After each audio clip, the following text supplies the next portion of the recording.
everybody, welcome back to BEARDEDATVers Shed Talk. This week we are going to be talking about performance mods that work, performance mods that do not work. And trust me, there's a lot of ones out there that, well, there's enough anyways, not a crap ton, but some stuff, some people will say it works. In my opinion, it does not work. Science, if you actually take the horsepower, like on an actual proper dyno tune and so on and so forth, it doesn't actually really do anything. Nothing that you will feel. So, before we start, make sure you hit that like and subscribe button. We are just shy of 400 subs. We are currently sitting at 385 when I did this video, February 21st, 2022. I'll let you know about a couple things that we're in the middle of doing also in this video. So, let's start right off. First things first. What is the number one thing that everybody usually tells you to buy when you first get your machine? For mods to gain power, an air filter. I'll tell you one thing. It doesn't really do a whole lot. Your stock air filter is designed to make your machine, factory, the fastest the way that it can be. With no extra mods, no other stuff. It's like pissing away $80 to $100. It all depends on where you live, really. I know here it's about $80 usually for an air filter, to $100 on aftermarket ones. I'm gonna probably get a lot of people say otherwise with me here, but trust me, they don't actually do anything. It's like a K&N filter for a truck or a car or whatever. You put it in, it claims it gets 5 to 6 horsepower. But where are they getting these numbers from? They're not getting it on a proper dyno tune, even though they show you a sheet with a dyno tune. But they're not showing you the little other things that were added with the other vehicle. And as another example of this, let's say they give you 2 horsepower in a Maverick Trail 800 that has 51 horse. Okay, great. Now you have 53 horse. That's only top end. There's no torque in that. That is a top end number. That top end number, horsepower, so this little 51 horsepower machine has a top speed of 105 kilometers an hour. Give or take, depending if you're going downhill with a big gust of wind and you're going like, come on, give her, buddy, give her. That's, so you get that extra 2 horse. Now you can do 107. $80 to $100 for 107 kilometers an hour. It's not going to get you there any faster, because you know what number gets you there fast? Torque. And on that, to get torque, clutches. And I'm not just talking a clutch kit with like this basic spring kit from Dalton or anybody else like that. I say Dalton, they're Canadian, they're from Nova Scotia. If you're Canadian, don't forget to support Canadian products like Dalton and stuff. So from that as an example, a Dalton clutch kit, if you own a King Quad as an example, which you can only get a clutch kit for, you cannot buy full complete clutches. Last I looked, I could be fully wrong at this point, but last I looked, you can buy just the clutch kit for this machine. So great. That will wake the machine up quite a bit. A lot more than other stuff that I will talk about shortly here. So you get that, and now all of a sudden, hey, I'm no longer driving a grandpa machine, I'm faster. Because you have low end. Clutch kits and clutches are designed to, what do you want your machine set up as? Everybody wants, I want that instant, give me my power right off the bat. That's torque. So every time you see a rating from Can-Am, Honda, Kawasaki, Yamaha, CF Moto, actually CF Moto gives you both, if I remember correctly, torque and horse. And Segway will also give you both too. I don't know why the other manufacturers hide it. It's very interesting on why that they do. But a spring kit will do a little bit. You're not actually giving yourself more power, like you're not increasing the power of your engine. What you are doing though is taking that slop in your clutch, because your clutch moves in and out like this, rides on the belt. So now when you actually gain, like you put a spring kit in as an example, well, here's stuck. Oh, okay, I gained gauge and went. Here's aftermarket. Boom. I engaged. I grabbed. I'm holding that belt on for dear life. Let's go, buddy! So she goes. That's the whole point of a spring kit. Now, a clutch kit, it changes the weights. It's the angles of the sheaves on the clutch, which is your two surfaces of where your clutch actually, like where your belt rides. It digs in a different groove. So again, you're not changing this 51 horsepower into a 105 horsepower, but you're taking all the power, the 51 plus, I think it's, the torque's only like 33 and a little 800 Maverick Trail. It's nothing crazy.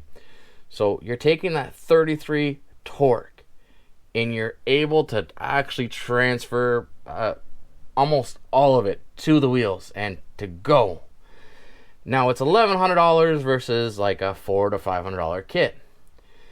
If you don't think that you want all that power in the world, every tiny bit of power that your machine has out, because all you do is about 20-30 kilometers an hour, but every now and then you'd like to just bop and go. And then I don't mean like catwalk through this thing here. You're gonna probably look at all your options. If you need any help, whatever, deciding which option that you should go, just ask me, man. I won't sway you in one way or the other. Won't tell you you have to buy this only, nothing else. That's that. No. Buy what's within your budget. But always think of, if I buy this lower product once, am I the type of person to, in a year from now, buy the better one, like a clutch instead of the springs, to actually gain the power more? I want more power out of this. Keep that in mind. If you are not that kind of person and you are satisfied with a one-time purchase of a lower one, go right for that. That's perfectly fine. Now we'll switch it up a gear and we'll move on to the next part that everybody says to get, and I don't believe it actually does that much for you. Computers. Everybody always says tune it, get more power, blah blah blah blah blah.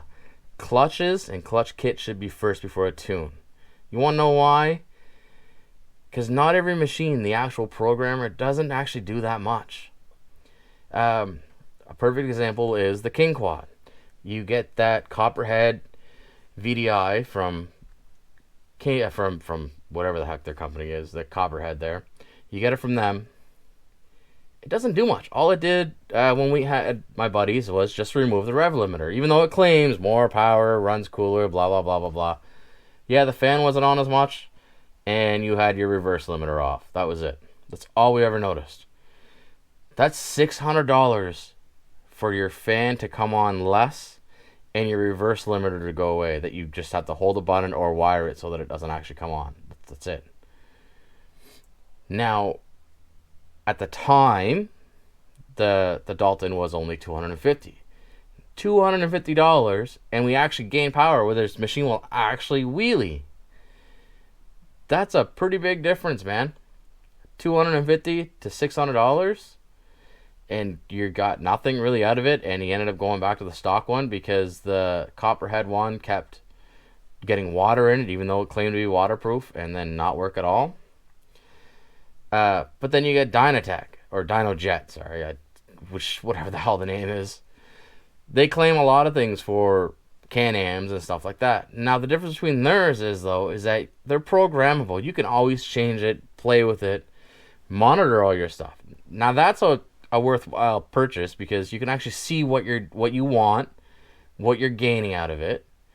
Did it actually do much? Because they have safety limits in these machines. They have pre-programmable ones that you can buy for them. Pre-programmed, download, load it. You don't have to do anything because you're not that technology advanced and understand the air ratio, fuel ratio, so on and so forth. And not everybody does. Even a lot of mechanics do not. I personally know a little more than enough to get myself in a lot of trouble, but not enough to say that I am a master tuner at all, because I will perfectly fine admit that. But that's not to say they don't have their purposes, because as a perfect example, the new 570 from Can-Am is not actually a 570, it's just a 650 detuned. Now that'd be a machine that you'd want to tune right off the bat, but then throw a set of clutches with it also at the exact same time. Because you know why? Because now you're unleashing the full power out of that machine, out of that little, what Can-Am calls a 570 machine. Now you get all that power out instead of being a lower end. Unless you're happy with the lower, then stay there. Here is a mod that not many people really consider as being a performance mod, and it's tires. Because in my opinion, tires is a very large part of performance. Because when you see somebody else able to just whip around, do donuts, no problem at all day long, well, they have a hard, like a super hard compound type tire, and it's light or heavy, depending on what kind of, if they're a turbo, they could be heavy, it doesn't really matter a whole lot. But they just whip it around like as if they know what they're doing. And they do, to a degree. But the tires is the biggest reason why. Because you get tires that are more aggressive, but are not hard. They have a soft lug, so they grip, actually. And that's the difference. Because a soft tire will grip, so they'll grip on rock, they'll grip on cement, they'll grip on pave, they'll grip on all that stuff. And you'll even notice it. Like if you drive on cement, as an example, with a soft tire, you'll see little tiny footprints of your tire in that cement, because cement is usually hot, so you'll see the little black marks that your machine made. But you got a hard tire, you can't, only the dirt that it disturbed, you will see it drive across that. And that's why that a hard tire can just whip around, and then if you have a soft tire that grips, you won't whip around, you'll grab. And that's where a lot of people will get into an incident, and then they go, bloop, my machine decided to take a nap.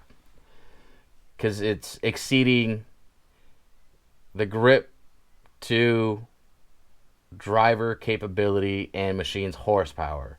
Because if you're not horsepower, your machine's torque. I say horsepower because we're all stuck in that way of saying horsepower. But if your machine does not have the proper torque, like a forced induction vehicle, because those have plenty of torques, that's the real way to get your power out of it with your tires. So if you're thinking about tires, keep that in mind. Do you want to be able to just whip around like nothing? Well, when you're looking for them, make sure you're looking for a hard compound type tire. It will last a lot longer, it will ride a little rougher, but you'll be able to whip around like nothing. You might not even notice the roughness. Everybody has their own sensitivity to that. But a soft tire will definitely grip, not be able to drift, so you'll be able to take off and go a lot quicker than somebody who has a hard tire, as they will just sit there and spin their wheels in one spot before they can finally go. And on that, the next is turbo. If you've done clutches, you've done tuner, and everything else like that, turbos will give you the best power that there is possible, but they are not cheap. The average price is $4,600. I am not at all affiliated with this company, not yet anyways. Maybe if they see this video, maybe we'll get affiliated, throw a little turbo on this thing. ForceTurbos.com, they have it. They've got quite a bit for a lot of different machines, including machines that are not factory with turbos. You can throw a turbo on. But that's a completely different ballgame. Now, we're going to talk about the last and final part that, in my opinion, does nothing at all for your machine. Exhaust. Everybody always says to buy an exhaust. Don't buy an exhaust. Not if you're looking for power. If anything, you might actually lose power with an exhaust. Exhausts are purely for your own enjoyment. Unless you live in a residential area, then you're probably going to piss off quite a few people. But an exhaust, that's all it does. It just makes noise. Unless you buy a full front to back, you're spending $3,000 on an exhaust to do this. Well, if you've already spent $3,000 on an exhaust, why don't you just buy a turbo? You're over half. save a little bit more. Buy the turbo. Get some real power out of your machine. That's really, it is what it is. Hey, love me or hate me on it. It doesn't matter. Exhaust. I have an exhaust. It's for me. It does nothing for anybody else. Some people it annoys them. For me, some days I love it. Some days I hate it. It all depends. I watch my videos back in the videos, and sometimes I wish that I didn't have the exhaust so that you can hear me a little bit better. And some people don't even notice it at all, but I'm just odd. Plain and simple. So, exhaust, they don't do anything. Air filters don't do anything. Clutches, clutch kits, and tires. Those are pretty much your big performance gain mods that most people will do. Majority of people will do. If you want to know about belts, when it comes to ATVs and side-by-sides, OEM's usually the way to go. It varies by machine, but like 94% of the machines out there, OEM is definitely the way to buy. And then everything else just doesn't matter, man. I don't care what anybody says. Spending $80 to $100 on a aftermarket air filter that's a thin piece of foam, as long as you keep yours clean and good to go, it will do the exact same thing. It won't make it any better, slower, won't resist stuff coming in any better than that. And if you still have warranty on your machine, an aftermarket air filter, usually if you end up having, like, let's say your rings start to smoke or something, that's usually the first thing they will try and deny with is the air filter right off the bat. Even if your stock one's dirty, they will allow it. But if your aftermarket one is dirty and you didn't bring it in, and they could tell if you just oiled it and it's, brand new, freshly cleaned and stuff, and it's still doing it, well, they know that you just cleaned it. But it doesn't do much. If anything, it doesn't even make noise. Some machines, it doesn't seal up very well. Here I am rambling about air filters again. I can go on all day about this stuff. Alright, so I'll just go ahead and wrap this up. So, if you need any help, if you like this, remember, hit that like and subscribe button. Let me know. Share it with your friends. That's all I got to say. We finally did the drag race with the Polaris and this, and you're going to be surprised at the difference between the two machines. I'm not going to tell you which one's faster, which one's slower right now. It's just, you're going to be quite surprised at what happens. I didn't take the video of it, but we're going to get the video the next time that we're out. We're fully done doing all the stuff to the little Polaris right now, so the mod video will be coming out very shortly. So you'll be able to see what we've done to it and how it compares to what it was stock. So on that note, remember to keep the shear stick on the ice.